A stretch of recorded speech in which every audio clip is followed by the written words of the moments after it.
inhabit our universe, God remains invisible, and therefore no one knows exactly who God is. By exploring the world and themselves, the humanity that inhabits our universe will constantly draw closer to the mystery. Yet everything is arranged in such a way that as we move toward the horizon, we continually notice that the horizon itself also moves forward. Therefore, the meaning of existence will always remain the knowledge of the unknown. Within our universe, there are two perspectives regarding the nature of God, the primary of which is as follows. A being, possessing both the masculine and the feminine principle, who is able to embody within himself all the laws of time and space, created myriads of his own projections, endowed with his genetic code. All the projections created by God do not contain the laws of time and space within themselves. During the evolution of forms, which unfold according to the Creator's genetic plan, the projections exist within a specific time and space for a certain period. Each of the projections, each human being has several energetic bodies, levels, all of which are directly connected to the Creator. We are His eyes, we are His cells. Through us, the Creator observes the world, coming to know the One who is beyond time and space, having neither beginning nor end. After creating our universe, the Creator moved on to the next stage of His evolutionary growth. The Creator will stay in this phase as long as needed to learn through self-acknowledge and self-improvement in order to ascend to a higher stage of evolution. For such a transition, the Creator must comprehend, master, and embody within himself laws of an even higher order. The process of gaining knowledge through self-acknowledge and self-perfection unfolds according to the following scheme. Within himself, in his own womb, the Creator produces a certain number of his own projections, which then start to develop according to the program and scenarios envisioned by the Creator. Passing through numerous incarnations and different stages of evolution, each projection gains knowledge, experience, and boosts its energetic potential.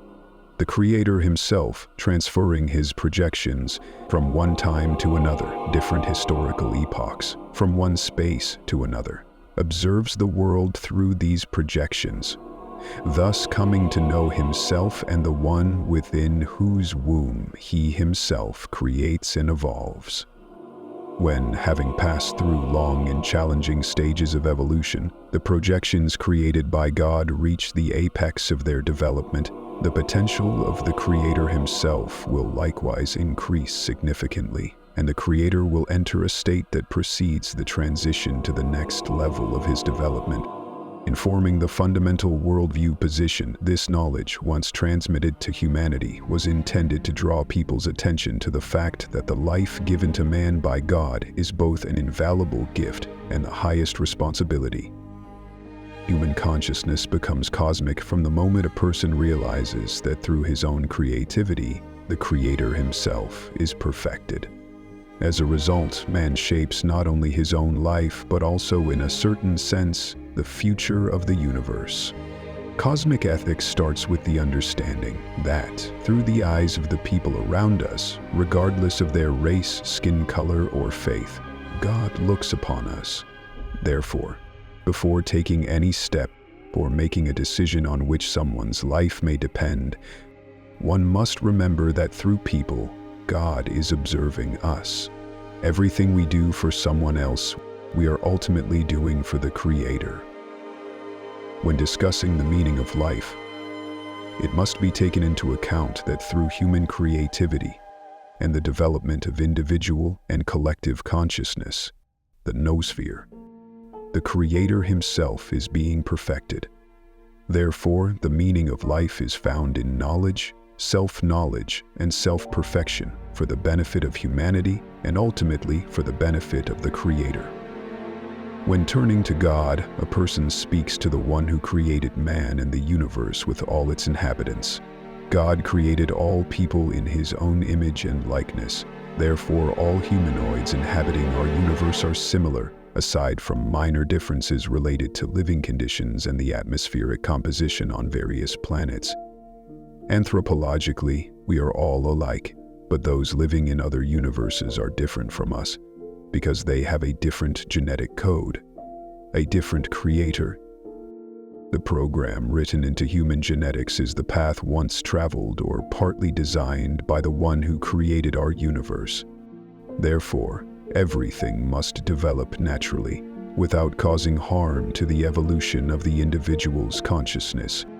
Representatives of highly advanced extraterrestrial civilizations visiting Earth abstain from interfering with the lives of humans, recognizing that disrupting human life and creativity, or that of humanity, constitutes an interference with the Creator's creative work.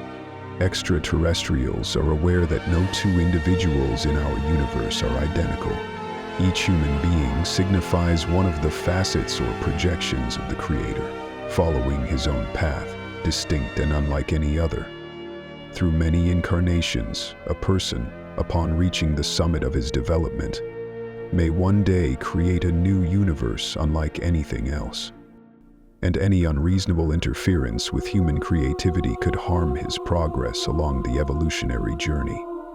The ancients did not understand the true meaning of the knowledge once shared, leading to bloodshed. Their negligent attitude toward human life corrupted the very basis of moral and ethical principles. The situation that arose led to the slow decline of our civilization. All of humanity's current issues directly originate from that period. When viewing the world and themselves through the lens of this ancient knowledge, people have the opportunity, by re-evaluating the foundations of their relationships with each other, and therefore with God, to stop the process of decline and establish the groundwork for future growth. Any knowledge is not only a blessing but also a responsibility. What the world will be like, and to whom and to what the knowledge of God will serve in the present and the future depends on people. This ancient knowledge provides the key to understanding that we are connected to the entire world around us and to each other through an invisible thread. Modern humanity mistakenly believes that the level of civilization's development is determined by achievements in science or technology. The time will come when people realize that the true measure of development is the degree of knowledge of the Creator. This is the most important aspect that modern education gives a person no understanding whatsoever. Therefore, a person lacking this knowledge and unaware of his close connection with the world around him is primitive. He neither recognizes nor can recognize the meaning of the ethical principle, this fundamental natural phenomenon, outside of which normal, proper development is simply impossible. The true accomplishment of civilization isn't just knowing how to build a laser setup or a flying machine. The most important aspect is human relations, which are based on understanding the Creator. Someday, after traveling a long journey, we will be able to create universes. But for now, we must understand that before becoming God, man must first become human.